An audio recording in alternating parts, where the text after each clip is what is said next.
Amados, a graça e a paz do Senhor, estamos novamente no Bíblia em Casa, crendo que o Senhor vai nos abençoar nesta noite. Vamos clamar agora pela ajuda do Espírito Santo, para que Ele esteja usando o estudo da palavra, esteja usando cada momento dessa nossa dedicação ao Senhor, para que Ele possa encher mais a nossa vida e nos levar a um nível mais profundo de comunhão com Ele. Amém? Vamos orar então.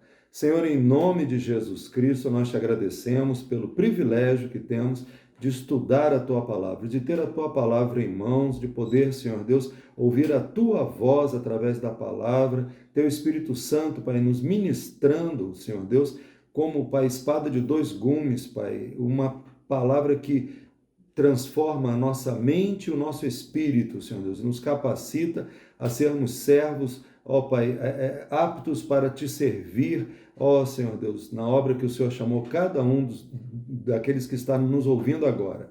Abençoa a vida de cada um, de cada lar também que está ouvindo, em nome de Jesus.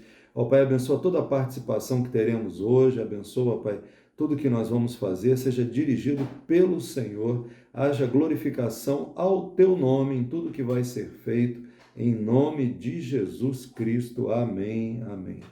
Amém, amados? Nós vamos estar agora ouvindo o nosso amado irmão Leandro e depois ainda um período de louvor e o estudo de João 7 e 8. Amém? Vamos estar hoje na presença do Senhor buscando mais dele. Amém? Em nome de Jesus. Boa noite, meus amados irmãos, a graça e a paz do nosso Senhor Jesus Cristo.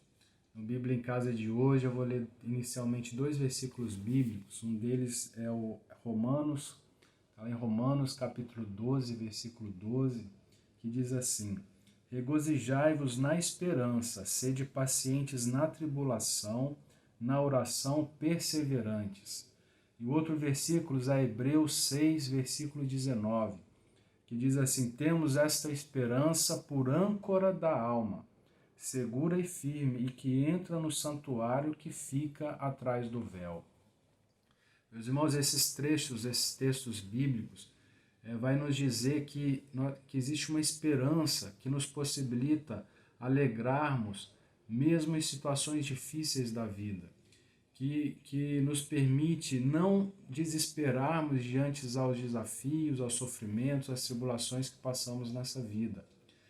Mas que esperança vem a ser essa, irmãos? A própria palavra de Deus explica, ela mesma. A Bíblia explica a própria Bíblia.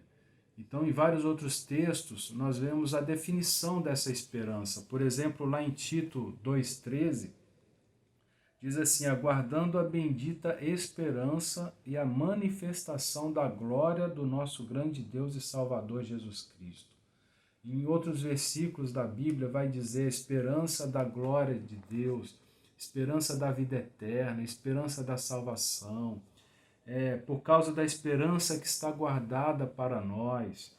Cristo em vós, a esperança da glória, esperança da justiça que provém da fé, tomando como capacete a esperança da salvação. Então, irmãos, nós temos no que nos alegrarmos, essa esperança na vida eterna, essa esperança da nossa salvação. Essa esperança, ela firma a nossa alma, ela ancora a nossa alma e não nos deixa desesperarmos. Amém? E se de um lado, irmãos, essa esperança nos alegra, se a nossa alegria está pautada, está associada a essa esperança da vida eterna, lá em 1 Coríntios 15, 19, vai dizer: se a nossa esperança em Cristo se limita apenas a esta vida, somos as pessoas mais infelizes do mundo. Então, irmãos, realmente, se nós nos apegarmos muito a este mundo, às coisas apenas dessa vida, se queremos andar com Deus para termos uma vida excelente apenas nessa vida, nós seremos as pessoas mais infelizes do mundo. Mas se a nossa esperança estiver pautada na nossa salvação, na nossa vida eterna, nós nos alegraremos. Estaremos bem firmados, ancorados e bem fundamentados em Cristo Jesus. Amém?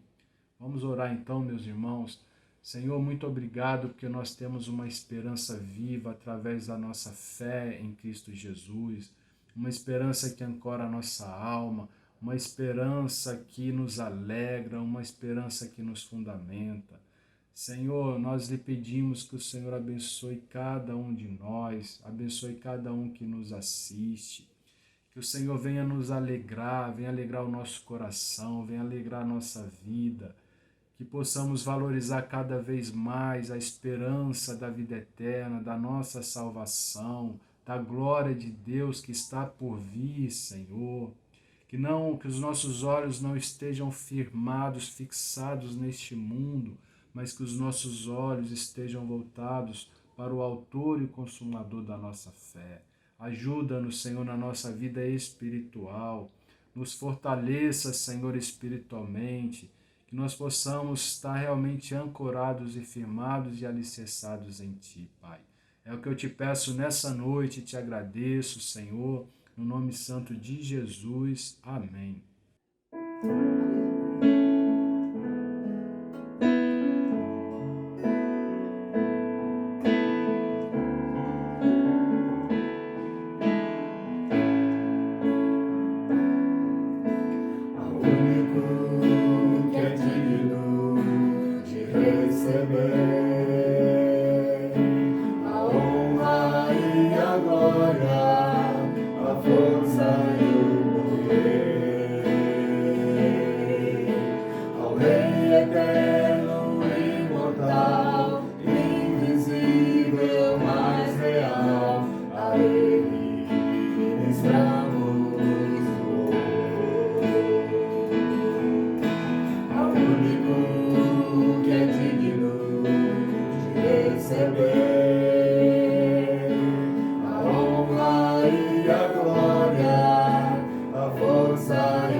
Consagramos todo o nosso ser a Ti.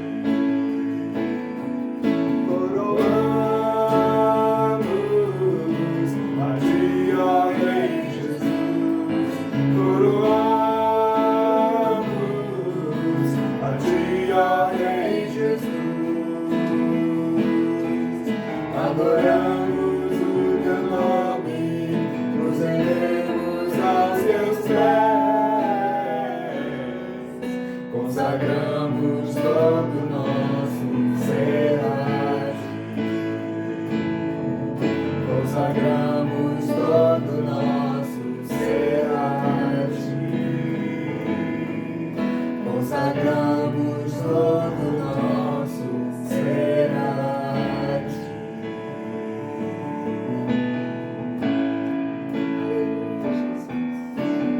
Vamos adorar.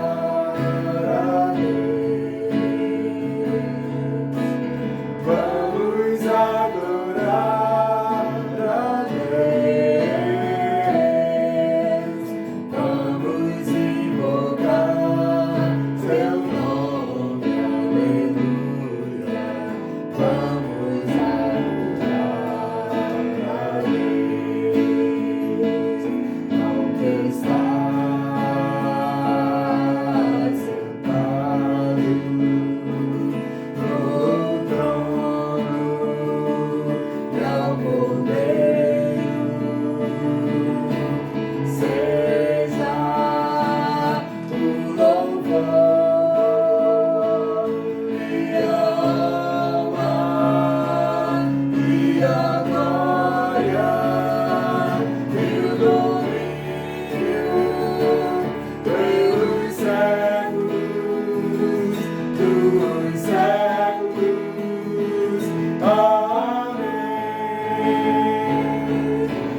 especial. Trocou meu coração por um novo coração. E essa é a razão porque eu canto assim. Vamos adorar pra Deus. Vamos adorar a Deus. Vamos adorar a Deus. Aleluia. Aleluia, Jesus. Amém. Aleluia. Amém. Amém, amados. Nós vamos estar, então, hoje estudando o Evangelho de João, amém?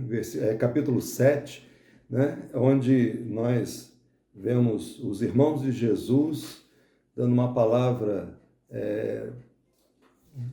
ruim, né? Para ele. Mas vamos ver algumas lições que o Senhor nos deixou através da sua palavra também. E vamos ver as controvérsias que Jesus teve que enfrentar no seu ministério e como que ele vencia e por que ele vencia, né? Qual era o motivo da sua vitória. Ele se fez homem Deus, mas homem também aqui, limitado como nós e dependente do Pai, ele se fez assim. E nós vamos então ver como ele usou essas oportunidades, o Espírito Santo usou tudo isso para nos comunicar uma forma de viver, amém? Uma forma de se preparar para a vida espiritual. Então vamos lá, João capítulo 7, versículo 1. Passadas essas coisas, Jesus andava pela Galileia, porque não desejava andar pela Judeia, visto que os judeus queriam matá-lo. E a festa dos judeus, chamada Festa dos Tabernáculos, estava próxima. Havia uma estratégia. Jesus tinha um objetivo nítido, claro, né? Uma prioridade, que era chegar à cruz na Páscoa. O projeto que Deus Pai tinha já explicado para o Filho, olha, você vai salvar a humanidade toda na Páscoa. Você vai ser o cordeiro que tira o pecado do mundo, conforme João já tinha profetizado, amém? E a gente vê que Jesus, para não chegar em Jerusalém antes, com conflitos e não se expor a uma possibilidade de atropelos ou de embaraços para chegar até o tempo da Páscoa, faltavam ainda alguns meses para a Páscoa, ele então evita ir para Jerusalém, pelo menos de forma pública, notória. Ele então evitava andar pela Judéia e ficava mais pela Galileia. Agora, o que acontece? Aqui nós vemos que os irmãos de Jesus se dirigiram a ele e disseram: deixe este lugar e vá para a Judéia, para que também os seus discípulos vejam as obras que você faz. Porque se alguém quer ser conhecido, não pode realizar os seus feitos em segredo. Já que você faz essas coisas, manifeste-se ao mundo. Isso era uma palavra negativa, na verdade, né? Havia aqui o interesse de, vamos dizer assim, zombar de Jesus, né? Interessante, esses eram os irmãos carnais, os irmãos de sangue humano de Jesus ali, né? Isso serve de exemplo para nós, né? Veja bem, o que aconteceu? Jesus não se intimidou, Jesus teve a oportunidade de ver os seus irmãos se convertendo ainda, né? E um dos irmãos, Tiago, se tornaria depois o pastor da igreja de Jerusalém, né? O outro irmão, Judas, seria o escritor de um livro do Novo Testamento, mas nesse momento, né, eles estavam contrários a Jesus. E aqui, interessante que João deixa bem claro, acontece que nem mesmo os irmãos de Jesus criam nele. Ou seja, eles estavam falando essas coisas, vai para a Judéia, já que você quer ser conhecido, se exponha logo, não fica aqui com medo e tal. Estavam mexendo com ele, mas na verdade, João está deixando bem claro, nem os irmãos criam nele. Então Jesus lhes disse: o meu tempo ainda não chegou, mas para vocês qualquer tempo é oportuno. O mundo não pode odiar vocês, mas a mim ele odeia, porque eu dou testemunho a respeito dele, dizendo que as suas obras são más. Vão vocês para a festa, eu não vou, porque o meu tempo ainda não se cumpriu. Né? Tendo dito isto, Jesus continuou na Galileia. Então, nesse momento, Jesus está falando para eles o seguinte: o mundo não gostava de Jesus porque Jesus apontava o pecado deles, né? E imagina o que teria sido a infância desses irmãos de Jesus, né? Como é que teria sido difícil, né? Um irmão mais velho perfeito, que não cometia erro nenhum diante do papai e da mamãe, né? Desde criancinha, ele sempre era o perfeito, né? E, de certa forma, ele apontava o erro dos seus irmãos, né? Imagino que José chamasse Jesus e perguntasse: quem foi que quebrou esse jarro? Jesus tinha que dizer: foi o Tiaguinho, foi o Judinha, né? Mas o fato é que eles não gostavam de Jesus, né? Porque ele era perfeito e isso causava um constrangimento para eles. E Jesus está dando um toque neles aqui: olha, vocês estão zombando de mim, mas é pelo mesmo motivo que o mundo também não gosta de mim, porque eu apresento para eles os seus erros, né? Então, vocês têm que se converter. Em outras palavras, Jesus está levando-os a pensar isso, né? E a gente vê o seguinte: Jesus tinha, irmãos, nós já lemos nos capítulos anteriores, nós vemos que Jesus, quando ele enfrentava dificuldades no seu ministério, ele tinha uma relação muito especial com essas dificuldades, né? Aqui o Espírito Santo me fez entender: Jesus não se preocupava com o fato de que alguns criam nele e outros não criam, porque apenas seguia os planos do Pai. Veja bem, se você é alguém que apenas segue os planos do Pai, você não está preocupado. Aqueles que crerem ou que não crerem, a gente vai ver lá em João 6:37, nós vimos isso já, João 6:37, fala aqui: porém eu já disse que vocês não creem, embora estejam me vendo. 37. Todo aquele que o Pai me dá, esse virá a mim, e o que vem a mim, de modo nenhum o lançarei fora. João 6:37. O que o Pai me dá, todo que o Pai me dá, esse virá a mim. O contexto é que alguns não estavam crendo nele, mas ele está dizendo, o fato é que é o Pai quem determina quem se achega ou não a Jesus, né? De certa forma, é Deus que te escolheu para estar ouvindo a palavra de Deus, é Deus quem te escolheu para o Espírito Santo atuar no seu coração, amém? Então, é o Pai que faz chegar. Então, Jesus no seu ministério não tinha preocupação quem estava concordando ou quem estava discordando, ele deixava isso por conta do Pai, né? Ele não se preocupava com isso. Outra coisa, Jesus não se preocupava com coisa alguma no seu ministério, né? É uma lição para nós. Nós precisamos aprender a nível de vida espiritual, de ministério, a não nos preocuparmos com nada, né? João 5,19, ele fala: então Jesus lhes disse, em verdade, lhes digo que o filho nada pode fazer por si mesmo, senão somente aquilo que vê o Pai fazer. Porque tudo que este fizer, o filho também o faz. Lição número 2. Se você tem sido abençoado no seu ministério, é porque do Pai vieram as bênçãos. As pessoas para te ouvirem vieram do Pai. As pessoas que aceitaram a tua pregação vieram do Pai. E também o que você tem que fazer ou não tem que fazer, quem determina é o Pai, né? Então ele diz aqui que o filho nada faz por si mesmo, senão somente aquilo que o Pai fizer, porque tudo que este fizer, o filho também o faz. Então essa lição, irmãos, é tremenda, né?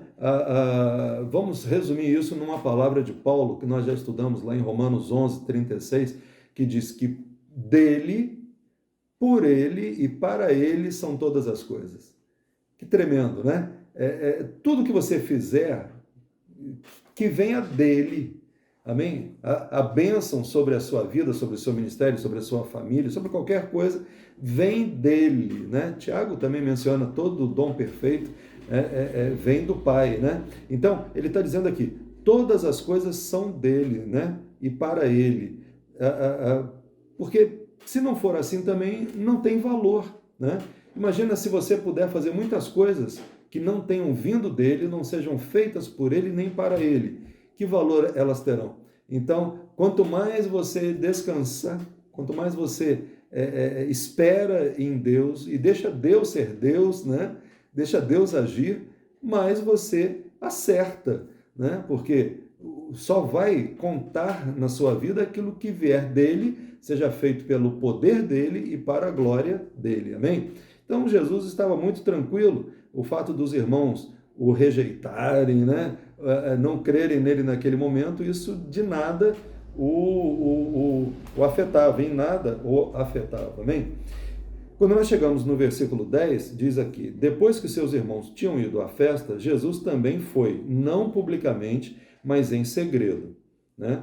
Então, a gente vê o seguinte, que Jesus está cumprindo o seu plano, o seu propósito, né? Ele está fazendo dessa forma.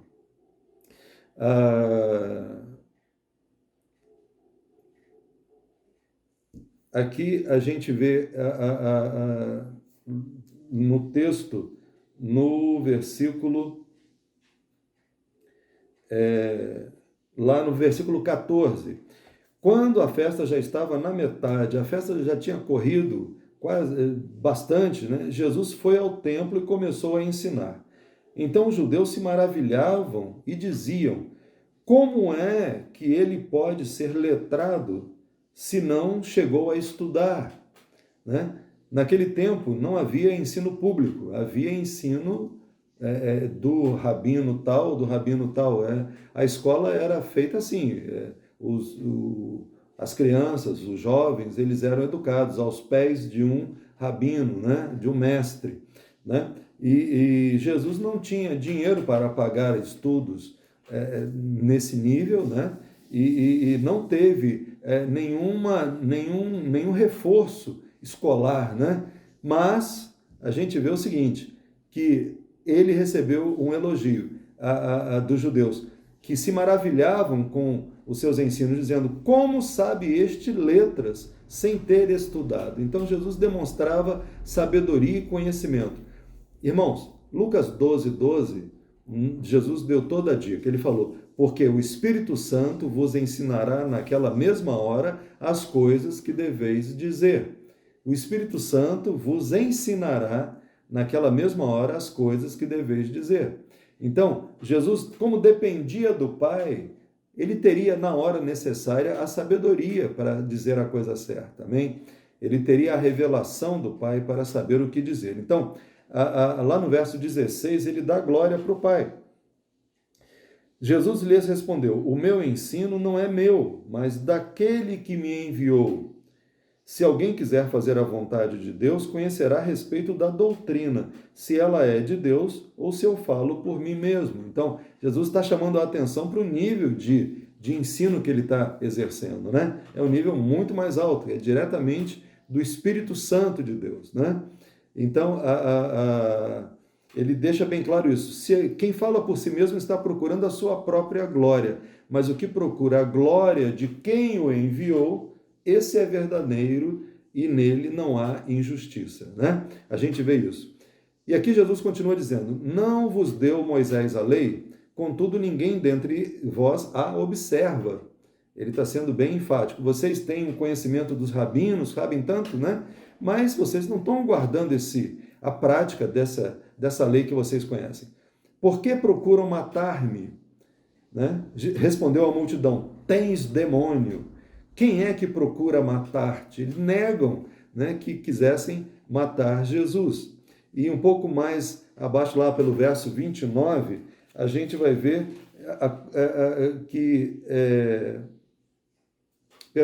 no verso 28, né? Enquanto ensinava no templo, Jesus disse em voz alta, vocês não somente me conhecem, mas também sabem de onde eu sou. Eu não vim porque eu de mim mesmo o quisesse, mas aquele que me enviou é verdadeiro, aquele a quem vocês não conhecem. Eu o conheço porque venho da parte dele e ele me enviou. Então quiseram prendê-lo, mas ninguém lhe pôs as mãos, porque a sua hora ainda não havia chegado, né? Porém, muitos dentre a multidão creram nele e diziam: quando Cristo vier, será que vai fazer maiores sinais do que este homem tem feito? Então, a gente vê o seguinte, que apesar de eles, no momento, um grupo deles dizer, nós não queremos matá-lo, você está endemoniado e tal, um pouco mais à frente, Jesus, com paciência, consegue falar ao coração daqueles que verdadeiramente estavam preparados, o terreno bom, preparado pelo Pai para receber a sua palavra. Amém? E aqui, então, voltando aqui no verso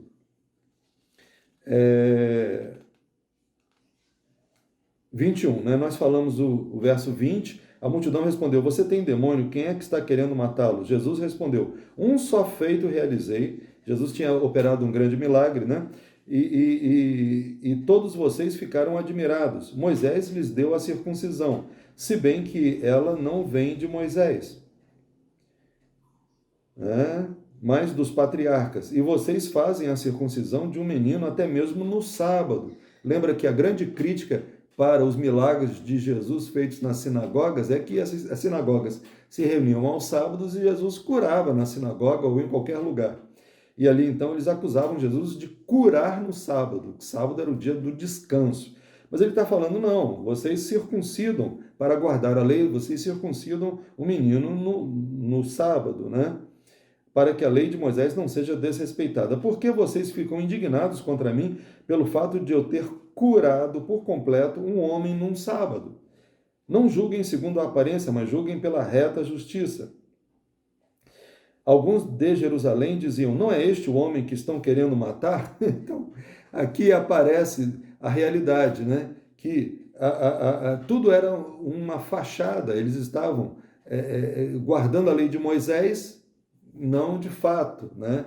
Eles estavam fazendo um legalismo que só os honrava a si próprios, mas eles não queriam verdadeiramente aquilo que era profundo e real da lei, né?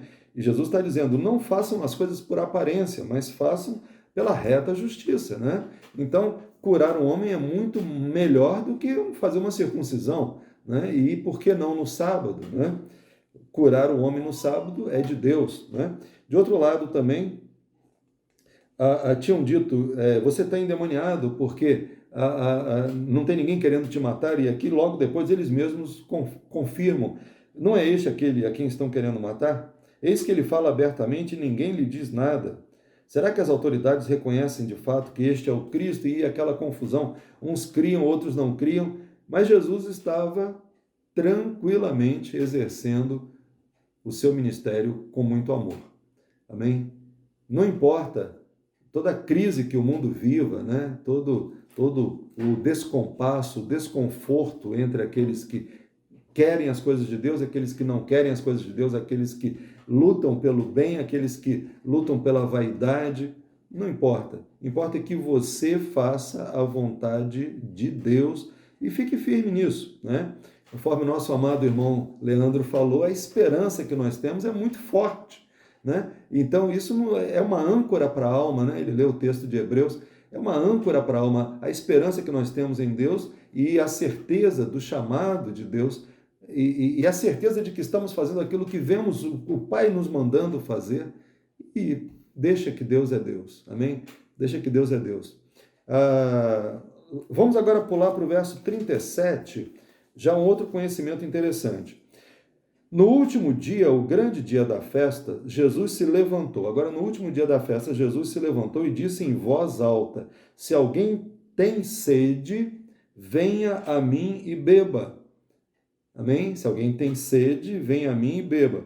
Quem crer em mim, como diz a Escritura, do seu interior fluirão rios de água viva. Isso ele disse a respeito do Espírito, que os que nele crescem haviam de receber, pois o Espírito Santo até aquele momento não tinha sido dado, porque Jesus ainda não havia sido glorificado.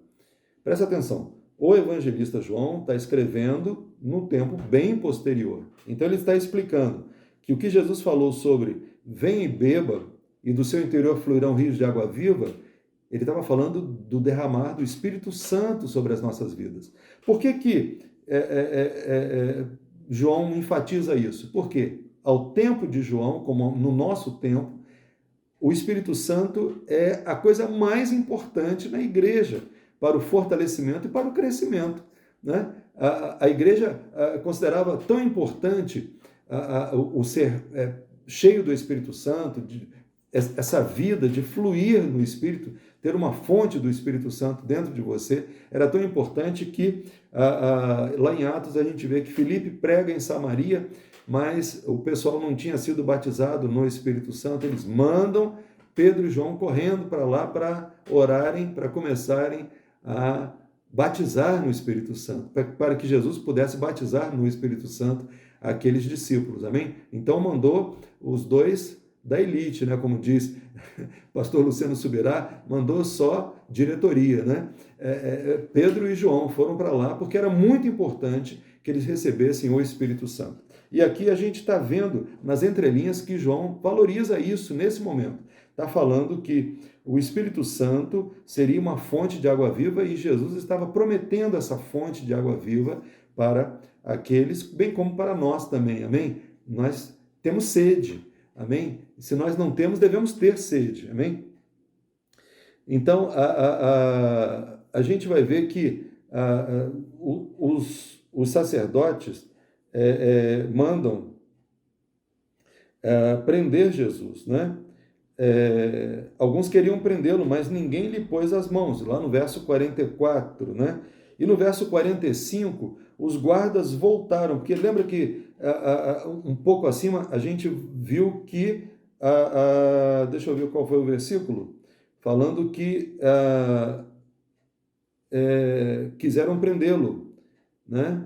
Então, mandaram os guardas. Os fariseus falaram com os sacerdotes e mandaram os guardas.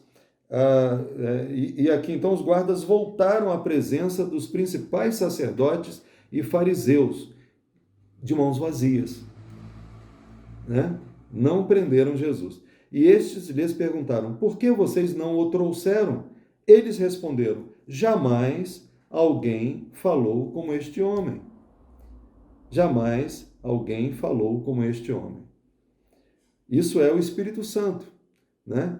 É o Espírito Santo. Então, Jesus poderia estar falando dele mesmo, talvez tivesse que planejar um pouco mais as suas ações, mas como ele estava sendo movido pelo Espírito Santo, tudo era garantido, tudo era certo, não conseguiam prendê-lo, e ainda mais, os guardas enviados armados para trazê-lo manietado à presença dos principais sacerdotes, voltaram dizendo, olha, não dá, vocês aqui não sabem do que estão falando, ninguém nunca falou como esse homem, amém? Interessante que aí o Sinédrio reunido, né, critica essa situação, e Nicodemos, então, lá no verso 50 diz, Nicodemos, um deles que antes tinha ido conversar com Jesus, já tinha ouvido a voz de Jesus, né,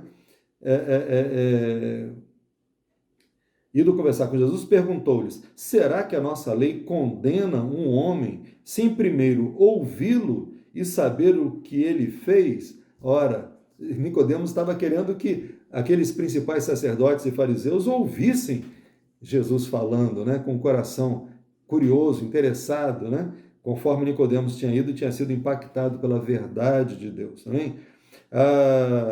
Então a gente vê que havia fruto para todo lado. E nesse capítulo a grande lição é que Jesus dependia do Pai.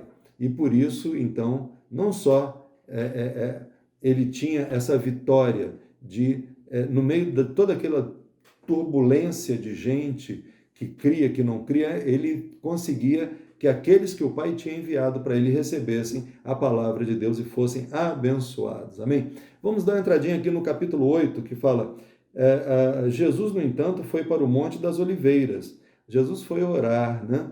Lição para nós também. Por mais vitorioso que você esteja sendo, nunca pare de orar, né? Nunca pare de orar. Se você estiver em lutas, você naturalmente vai orar, mas se estiver tudo bem, vai orar também. De madrugada, voltou novamente para o templo. De madrugada, voltou para o templo e todo o povo se reuniu em volta dele e Jesus, assentando, os ensinava. Amém? Jesus é o grande mestre, né? Os ensinava. Então, os escribas e fariseus trouxeram à presença dele uma mulher surpreendida em adultério e, fazendo-a ficar em pé no meio de todos, disseram a Jesus: Mestre, essa mulher foi surpreendida em flagrante adultério. Na lei de Moisés nos ordenou que tais mulheres sejam apedrejadas. E o Senhor o que diz? Eles diziam isto tentando para terem de que o acusar. Sabiam que Jesus era misericordioso e que estava agora numa sinuca, né? Jesus estava numa sinuca. Como é que faria? A lei mandava matar a mulher e Jesus era a vida, né? Jesus era a vida. Então Jesus começa a escrever. Inclinando-se, escrevia na terra com o dedo. Mas eles insistiam na pergunta: quem de vocês... Jesus então responde: quem de vocês estiver sem pecado, seja o primeiro a atirar uma pedra nela. A sabedoria de Deus. Inclinando-se novamente, continuou a escrever no chão. Mas eles, ouvindo essa resposta, foram saindo um por um, a começar pelos mais velhos até os últimos, ficando só Jesus e a mulher em pé no meio dele. Levantando-se Jesus, perguntou a ela: mulher, onde estão eles? Ninguém condenou você? Ninguém, Senhor. Então disse Jesus: também eu não a condeno. Vai, não peques mais. Presta atenção. Jesus, com o poder do Espírito Santo, com oração, né, ele reuniu um povo em volta dele e ensinava esse povo. Quando os fariseus vieram afrontá-lo com uma situação difícil, ele, com a sabedoria de Deus, né, que ele Deus, mas ele ali estava no seu ministério terreno, né, na força do Espírito Santo, né, como diz Atos, né, ele agia no poder do Espírito Santo. Então ali ele teve a sabedoria de como sair daquela situação. E mais, teve a salvação dessa mulher, amém? E teve o convencimento de pecado de uma multidão de fariseus aqui, né? Homens tolos que, na verdade, estavam brincando com Deus, né? De novo, Jesus lhes falou dizendo: eu sou a luz do mundo. Lembra os eu sou de João? Eu sou é Jeová, né? Lá no hebraico. E aqui, na Septuaginta, havia sido traduzido como o grande eu sou. E aqui, então, eu sou a luz do mundo. Quem me segue não andará nas trevas, pelo contrário, terá a luz da vida. Então, Jesus está dizendo: querem ter essa luz, essa sabedoria de Deus? Então, venham para mim. Eu sou a luz do mundo. Amém? Ah, Jesus amado. Aí os fariseus novamente voltam à carga, dizendo que Jesus estava se elogiando a si mesmo. E aqui Jesus mostra para eles que eles é que estavam revogando a lei que eles pregavam, né? Eles não estavam crendo na lei. E Jesus proferiu essas palavras perto da caixa de ofertas, do gasofilácio, quando ensinava no templo. Ninguém o prendeu, porque ainda não havia chegado a sua hora. Aqui no verso 20, né? Vamos até o 24 agora. Estou em João 8, verso 24. Por isso eu lhes disse que vocês morrerão em seus pecados. Jesus também não economizou palavras. Uma vez que os fariseus foram insistindo mentirosamente, né, tentando enganar-se, né, Jesus então tenta trazer verdade sobre eles e diz a verdade: vocês morrerão em seus pecados, porque se não crerem que eu sou, né, na minha Bíblia está eu sou, grifado, maiúsculo, né, eu sou, vocês morrerão nos seus pecados. E a gente está vendo que existe da parte do Senhor o interesse de falar a verdade, né? Verso 27, eles não entenderam que Jesus estava falando do Pai. Então Jesus diz: quando vocês levantarem o Filho do Homem, então saberão que eu sou e que nada faço por mim mesmo, mas falo como o Pai me ensinou. e aquele que me enviou está comigo, não me deixou só, porque eu faço sempre o que lhe agrada. Jesus está ensinando que a dependência do Pai, a humilhação diante de Deus, é o caminho para a verdade, né? Para a vitória, né? Lá no verso 31, Jesus disse aos judeus que haviam crido nele: se vocês permanecerem na minha palavra, são verdadeiramente meus discípulos. Conhecerão a verdade e a verdade os libertará, né? Então, João 8, 32. João 8, 32. Conhecerão a verdade e a verdade os libertará. Amém? Eles responderam: somos descendência de Abraão e jamais fomos escravos de ninguém. Ora, os judeus tinham sido escravos dos egípcios, tinham sido dominados, né, pelos filisteus, pelos sírios, o cativeiro na Babilônia, não foram escravos de ninguém? Diz aqui, jamais fomos escravos de ninguém. Como você pode dizer que seremos livres? Jesus respondeu: em verdade lhes digo que todo que comete pecado é escravo do pecado. Jesus vai sempre de uma forma contundente na raiz do problema, né? O escravo não fica sempre na casa, o filho sim.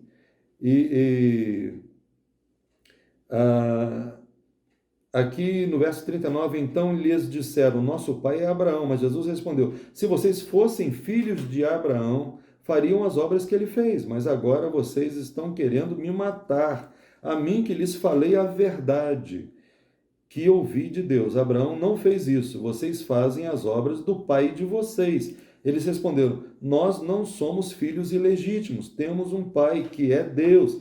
Jesus disse: se Deus fosse de fato o pai de vocês, certamente me amariam, porque eu vim de Deus e aqui estou, pois não vim de mim mesmo, mas ele me enviou. Por que vocês não compreendem a minha linguagem?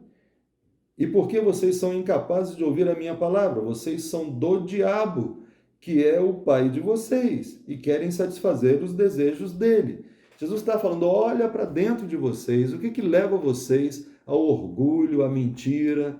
É o diabo, né? É o diabo. Vocês estão agindo de acordo com o diabo, não de acordo com Deus, né? Mas porque eu digo a verdade, vocês não creem em mim. Quem de vocês me convence de pecado? Se digo a verdade, por que não creem em mim? Quem é de Deus, ouve as palavras de Deus. Novamente, a gente entende. Quem é de Deus, ouve as palavras de Deus. Por isso vocês não me ouvem, porque não são de Deus. Terrível, né? Mas Jesus está tentando levantar esses homens, né? Alguns viriam a crer nele. A gente vai seguindo aqui até o final. Quando chega lá no verso 56, a gente vê: Abraão, o pai de vocês, alegrou-se por ver o meu dia, e ele viu esse dia e ficou alegre. Olha, Jesus tentando trazê-los para a realidade, né? Então os judeus lhe perguntaram: você não tem nem 50 anos e viu Abraão? Jesus, paciência, né? Jesus respondeu: em verdade lhes digo que antes que Abraão existisse, eu sou. Está dizendo: eu sou Deus. Eu sou o Messias, né?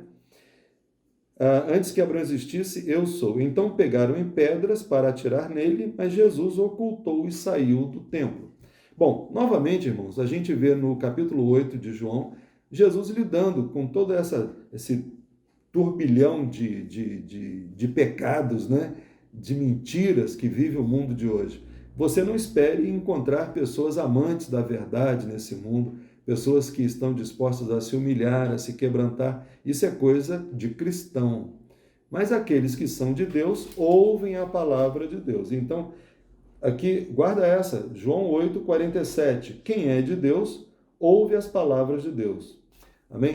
Então vamos orar, irmãos, para que nós sempre tenhamos o nosso coração aberto para ouvir Deus. Amém? Nós somos dele. Então, vamos deixar sempre o Espírito Santo dominar. Vamos deixar Deus ser Deus, amém? E tudo que nós fizermos seja dele, por ele e para a glória dele. Vamos orar. Senhor, em nome de Jesus Cristo, abençoa, Pai, a vida de cada pessoa que está ouvindo esta live nesse momento, Senhor, em nome de Jesus, e haja frutos.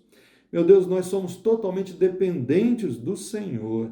Nós precisamos ouvir a Tua voz, Pai. O Senhor disse Tu és a videira, o Pai é o agricultor. Oh, meu Deus, lá em João 15 a gente vai chegar nisso. Deus Pai é o agricultor, Jesus, Tu és a videira e nós somos os ramos, dependemos. A nossa seiva, a nossa vida vem de Ti e sem Ti nada podemos fazer. Por isso, enche-nos do Teu Espírito Santo, enche-nos dessa fonte de água viva, Senhor Deus, e tenhamos os nossos ouvidos atentos para, Senhor Deus, impactar esse mundo com esta mesma paciência, esse mesmo amor que o Senhor teve, Pai, com essa mesma autoridade, com essa mesma verdade e com frutos na vida daqueles que estão para ouvir. Aqueles que já são teus estarão ouvindo a tua palavra em nome de Jesus, Pai. Abençoa esse mundo, Pai, quebranta o coração, Pai, dos nossos parentes, ó Pai, dos nossos achegados, quebranta o coração daqueles, Pai, que têm andado com dura cerviz, sem querer te ouvir, e não permita que nós sejamos nunca duros em te ouvir, Pai. Temos o nosso ouvido sempre aberto para ouvir a Tua voz, a Tua palavra, em nome de Jesus Cristo. Amém, amém. Amém. Deus abençoe rica e poderosamente a sua vida e a dos seus, em nome de Jesus. Amém, amém. Não só da sua família, do seu trabalho, as pessoas que Deus tem colocado ao seu redor, são o seu ministério. Que Deus te multiplique em nome de Jesus, com a autoridade de Jesus Cristo. Amém, amém. A paz do Senhor a todos do grupo, estudo Bíblia em casa. Vamos mais um dia, orar, buscar a Deus. Pastor Ademar na frente dos estudos. Então, eu quero deixar uma palavra aqui que está em Lucas 1, 37. O que diz a palavra de Deus? Porque para Deus nada é impossível. Nada é impossível. Também eu quero deixar uma outra palavra aqui que está em Mateus 18, 19. Também vos digo que se dois de vós concordarem na terra acerca de qualquer coisa que pedirem, isso será feito por meu Pai que está nos céus. Então a palavra de Deus está falando que nada é impossível. E se dois ou mais concordarem na face da terra, Ele vai responder. Então vamos crer, vamos acreditar que nosso Deus realmente nada é impossível. Para Deus tem solução para todos os problemas impossíveis. Ele virá possível. Tudo que é impossível, Deus tem poder nas nossas vidas para virar possíveis. Que a palavra dele está dizendo, nós acabamos de ler, que para ele nada é impossível. Basta a gente crer, basta a gente acreditar e ter fé. Que o nosso Deus reverte qualquer quadro, Ele reverte qualquer situação. Não importa a situação que seja, não importa o problema ou os problemas que você tem, para Ele nada é impossível.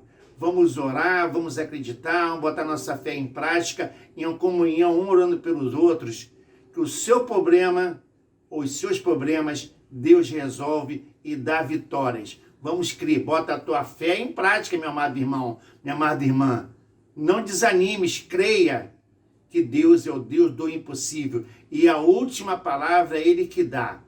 Agora nós vamos orar, acreditando que Deus vai nos dar a vitória. Nosso Deus, nosso Pai, estamos na Tua presença, Senhor. Precisamos agora, Senhor, que Tu entras, Senhor, em cada lar. Os irmãos e as irmãs têm te pedido uma solução para os seus problemas, alguma dificuldade que eles tenham, Senhor, que Tu entras, Senhor. Entra em cada lar, entra em cada vida, entra em cada família. Dá vitória ao Senhor, Teu povo. Dá, Senhor, muda esse quadro, muda a situação, meu Pai. Tende misericórdia, ouve a oração de cada um, meu Pai. Ô Senhor, que é ligado na terra, ligado no céu, meu Pai. Nós cremos que Tua palavra está escrita, nós cremos, nós temos fé. Visita cada lar, visita cada irmão, meu Pai.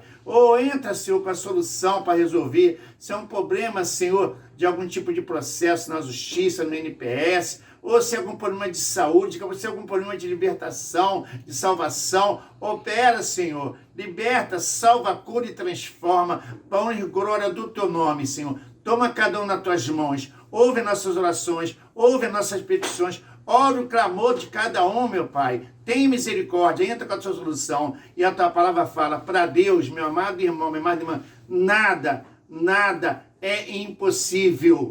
Não importa, Ele vai renovar suas forças, Ele vai te dar unção, vai te dar graça.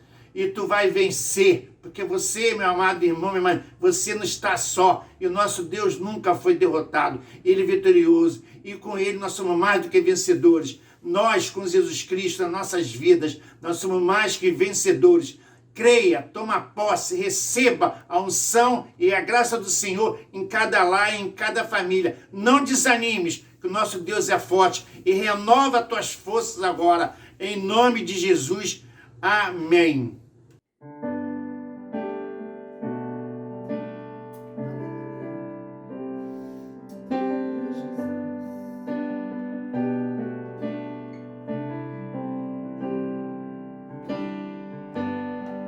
Abriu mão da sua glória e semelhante a homem se esvaziou, servo tornou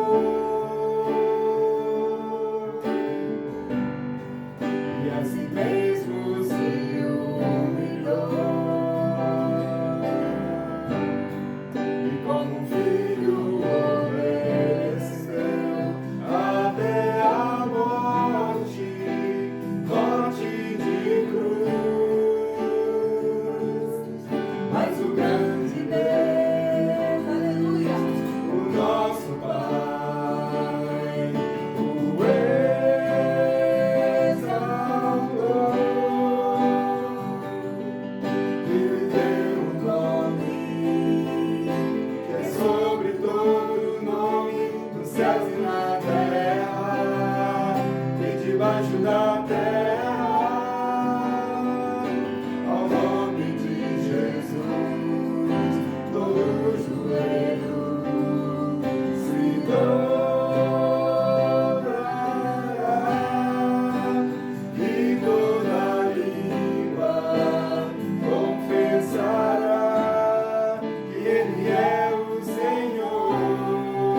Senhor, nós chamamos, nós te glorificamos, Senhor, Aleluia, Jesus. pelo teu imenso amor por nós. Aleluia. Em cada passo teu aqui, nós vimos o Senhor derramando amor sobre as vidas. E esse teu amor nos alcançou um dia e nos fez novas criaturas. Aleluia. Obrigado, Jesus, porque o teu amor é eterno. Obrigado porque tu és o Deus eterno que se fez homem. Eternamente agora homem em Deus, para podermos te tocar, para podermos sentir o teu amor por nós. Aleluia, Nós te amamos, Jesus. nós te glorificamos. Aceita a nossa vida como gratidão. Obrigado pelo teu perdão. Obrigado pela tua misericórdia e pela tua graça, Senhor. Em nome de Jesus. E que a graça do Senhor Jesus, o amor de Deus, o nosso Pai, e a presença consoladora do Espírito Santo esteja sobre a vida de cada um dos amados irmãos, agora e para sempre. Amém. Amém. Glória a Deus. Aleluia.